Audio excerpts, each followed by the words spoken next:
ശ്രദ്ധിക്കണം, അല്ലെ ശ്രദ്ധിക്കും. ഏതമ്മമാർക്കും വേണേൽ മറുപടി പറയാം.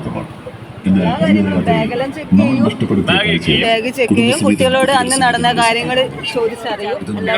അന്ന് നടന്ന കാര്യങ്ങൾ ചോദിച്ചറിയും. ആ പിന്നെ പിന്നെ പറ, അവര് പറഞ്ഞു തരും. ആ പിന്നെ പിന്നെ പിന്നെ അത് മാത്രം പോരാ, അത് മാത്രം പോരാ. ഇവനെ നോക്കിയേ, ഇവിടെ പോയെ. ഇവനെ ഇപ്പൊ നോക്കിയിട്ട് എന്ത് ഭാവമാണ് അവന്റെ മുഖത്തുള്ളത്? കള്ളലക്ഷണമുണ്ട്. കള്ളലക്ഷണമുണ്ട്. അല്ല, അവൻ എന്റെ അടുത്ത് ഇരിക്കുന്നതുകൊണ്ട് ചിലപ്പോൾ ഒരു ഭയം കാണാം, അല്ലെ ഭയക്കേണ്ട കാര്യമില്ല. ഞാൻ അവനെ ദത്തെടുത്തിരിക്കുക. അപ്പൊ അല്ലെങ്കിൽ അവന്റെ മുഖം എന്തായിരിക്കും?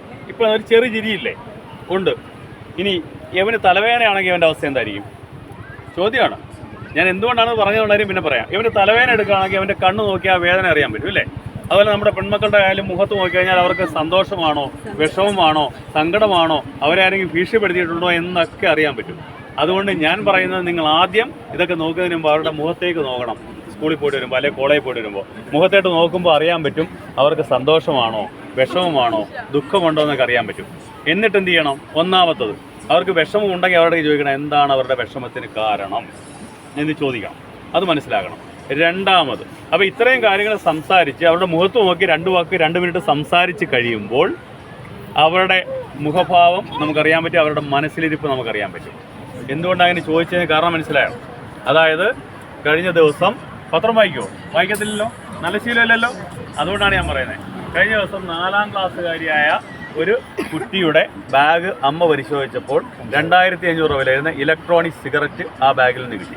ആ 4ാം ക്ലാസ്സുകാരിയായ 9കാരിക്ക് എവിടെ നിന്നാണ് ഇലക്ട്രോണിക് സിഗരറ്റ് കിട്ടിയത് നമ്മൾ ചിന്തിക്കണ്ടേ? എവിടുന്ന് കിട്ടി? 8ാം ക്ലാസ്സുകാരിയായ ബാഗ് പരിശോധിച്ചപ്പോൾ MDMA. എന്താണ് MDMA അറിയോ? മാരകമായ മയക്കുമരുന്നായിട്ടുള്ള MDMA ആണ് 8ാം ക്ലാസ്സുകാരിയായ ബാഗ് പരിശോധിച്ചപ്പോൾ കിട്ടിയത്. ആ കുട്ടി ആത്മഹത്യ ചെയ്തു. കാരണം എന്താണെന്ന് അറിയണ്ടേ? 8ാം ക്ലാസ്സുകാരി ആത്മഹത്യ ചെയ്യുന്നതിന് കാരണം എന്തായി? ആ കുട്ടിയെ ഈ MDMA ചെറുതായിട്ട് കൊടുത്തിട്ട്, ക്രീം ബിസ്ക്കറ്റിനകത്ത് MDMA കൊടുത്തിട്ട് ആ കുട്ടിയുടെ നഗ്നമായ ഫോട്ടോ എടുത്തു. ആ ഫോട്ടോ കാണിച്ചുകൊണ്ട് ആ കുട്ടിയെ ഭീഷണിപ്പെടുത്തി ഈ MDMAയുടെ കാരിയറാക്കി മാറ്റി, എന്നുവെച്ചാൽ വിൽപ്പനക്കാരിയാക്കി മാറ്റി. 13ാമത്തെ ദിവസം ആ കുട്ടി ആത്മഹത്യ ചെയ്തു. അപ്പോൾ ഇതൊക്കെ പത്രത്തിൽ വരുന്ന വാർത്തകളാണ്, ഞങ്ങൾ കേസെടുക്കുന്നതാണ്. അപ്പോൾ നിങ്ങൾ ദയവായി എന്ത് ചെയ്യണം? നമ്മളുടെ മക്കളുമാരെ കെയർഫുൾ ആകാൻ വേണ്ടി നോക്കുക. സ്കൂളിൽ പോകുമ്പോഴും വരുമ്പോഴും നമ്മുടെ മക്കളുമാരെ വളരെ കെയർഫുൾ ആകണം. അവരുടെ കാര്യങ്ങൾ സംസാരിക്കണം. ഒരു ഫ്രണ്ട്ലി ആറ്റിറ്റ്യൂഡ്, അതായത് മക്കളുമാരും അമ്മയും തമ്മിലൊരു ഫ്രണ്ട്ലി ആറ്റിറ്റ്യൂഡ് വളർത്തിയെടുക്കണം. സംസാരിക്കണം, അവരുമായിട്ട് സംസാരിച്ചുകൊണ്ടേയിരിക്കണം. അതുപോലെ തന്നെ ആവശ്യമില്ലാതെ മൊബൈൽ ഫോണുകൾ കൊടുത്ത് കളിപ്പിക്കേണ്ട. കൊച്ചു കുഞ്ഞുങ്ങളിപ്പോൾ മൊബൈൽ ഫോൺ കൊടുത്താലേ അവർ ആഹാരം കഴിക്കും. ആ ശീലമേ വേണ്ട. കാരണം കഴിഞ്ഞ ദിവസം കണ്ടോ അമ്മയുടെ കഴുത്തറുത്തത്? 14കാരൻ അമ്മയുടെ കഴുത്തറുത്ത കണ്ടോ? ഇവിടെ 14കാരനായിട്ടുള്ളൊരു കുട്ടി, അല്ല 8ാം ക്ലാസ്സിൽ പഠിക്കുന്ന കുട്ടി തൊട്ടപ്പുറത്ത് ആത്മഹത്യ ചെയ്തു. എന്താ കഴിച്ചതറിയോ? ആ അമ്മയുടെ മൊബൈൽ ഫോണിലെടുത്ത് കളിച്ചിട്ട് 1.87 ലക്ഷം രൂപയാണ് ഗെയിമിങ്ങിലൂടെ നഷ്ടപ്പെട്ടത്. 1. 2, ആ കുട്ടി കളിച്ച ഓൺലൈൻ ഗെയിമിങ്ങിലൂടെ അവനെ കഴുത്തിൽ കുരുക്കിട്ട് ആത്മഹത്യയിലേക്ക് നയിച്ച ഗെയിമിങ്. അപ്പോൾ നമ്മൾ ഈ PUBG, ഫ്രീ ഫയർ എന്നൊക്കെ പറയുന്ന സാധനങ്ങൾ കളിപ്പിക്കുമ്പോൾ നമ്മുടെ മക്കളുമാരെ നഷ്ടപ്പെടുമെന്നും നാളെ നമുക്കെതിരായിട്ട് അവർ വിരൽ ചൂണ്ടുമെന്നും കൂടെ ആലോചിക്കണം. അപ്പോൾ ഇത്രയും കാര്യങ്ങൾ ഞാൻ നിങ്ങളുടെയൊക്കെ പറഞ്ഞു തന്നത് നിങ്ങളുടെ അറിവിലേക്കാണ്. കഴിഞ്ഞ ദിവസം കണ്ട ഒരു കാര്യം കൂടെ പറയാം. കഴിഞ്ഞ ദിവസം 9ാം ക്ലാസ്സുകാരിയായ ഒരു കുട്ടി, ഇത് വീഡിയോ എടുത്തില്ലെങ്കിൽ കുഴപ്പമില്ല, ഞങ്ങളുടെ കണ്ട അനുഭവമാണ്. 9ാം ക്ലാസ്സുകാരിയായ ഒരു കുട്ടിയുടെ കട്ടിലിനടിയിൽ 3 ദിവസമായിട്ട് അവൻ്റെ കാമുകൻ ഒളിച്ചിരിക്കുകയാണ്. ആ കുട്ടിയുടെ +1 പഠിക്കുന്ന ആ കുട്ടിയുടെ ചേട്ടത്തിക്ക് അറിയാമായിരുന്ന ഒരു സംഭവം. എന്നിട്ട് പോലും അമ്മ അറിഞ്ഞില്ല, 2ാമത്തെ നിലയിൽ. അപ്പോൾ 3 ദിവസം കഴിഞ്ഞപ്പോഴാണ്. അപ്പോൾ നമ്മുടെ അമ്മമാരെന്ത് ചെയ്യണം? കുറേയൊക്കെ ഈ ട്വിറ്ററും ഫേസ്ബുക്കും വാട്സാപ്പും ഒക്കെ കളിക്കുന്നതൊക്കെ ഒഴിവാക്കും. നമ്മുടെ മക്കളുടെ സേഫ്റ്റിക്ക് വേണ്ടി, നല്ലതിന് വേണ്ടി അവരെ ഒന്ന് വാച്ച് ചെയ്യുക. മൊബൈൽ ഫോണിലുള്ള കളിയൊക്കെ ഒന്ന് ഒഴിവാക്കിക്കുക. കൊച്ചു കുഞ്ഞുങ്ങൾക്ക് കൊണ്ട് മൊബൈൽ ഫോൺ കൊടുത്ത് കളിപ്പിക്കണ്ട. ഇപ്പോൾ കണ്ടില്ലേ, കൊച്ചു മൊബൈൽ ഫോൺ ഇങ്ങനെ തോണ്ടിക്കൊണ്ടാണ് ആഹാരം കൊടുക്കുന്ന ചെറിയ കുഞ്ഞുങ്ങൾക്ക് വരെ. അത് ശീലിപ്പിക്കേണ്ട. ആ ശീലങ്ങളൊക്കെ മാറ്റുക. അത് തെറ്റായ ശീലങ്ങളാണ്.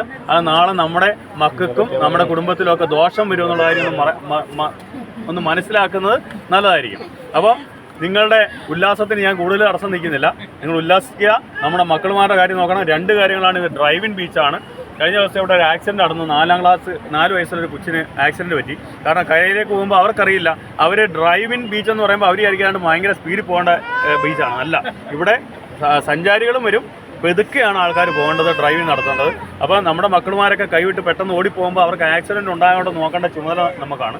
ഈ 2 കാര്യങ്ങൾ നിർബന്ധമായിട്ട് നിങ്ങൾ നോക്കണം. മക്കളുമാർ കടലിറങ്ങുമ്പോൾ അവരെ കൈപിടിക്കുക, അതുപോലെ തന്നെ കരയിലേക്കൊക്കെ ഓടിപ്പോകാൻ നോക്കുമ്പോൾ വണ്ടി വരുന്നുള്ള കാര്യം കൂടെ ശ്രദ്ധിക്കുക. ഇതൊക്കെ നമ്മുടെ അനുഭവങ്ങളിൽ നിന്ന് പറയുന്ന കാര്യങ്ങളാണ്. ഇത് നിങ്ങൾക്ക് ബുദ്ധിമുട്ടാകാൻ വേണ്ടിയല്ല. എല്ലാവരും ഹാപ്പിയായിട്ട് ക്രിസ്മസ് ആഘോഷിക്കാൻ വേണ്ടി എല്ലാവിധ ക്രിസ്മസ് ആശംസകളും. എൻ്റെ പേര് ശ്രീകുമാർ എന്നാണ്. ഞാൻ തലശ്ശേരി കോസ്റ്റൽ പോലീസ് സ്റ്റേഷനിലെ സർക്കിൾ ഇൻസ്പെക്ടർ.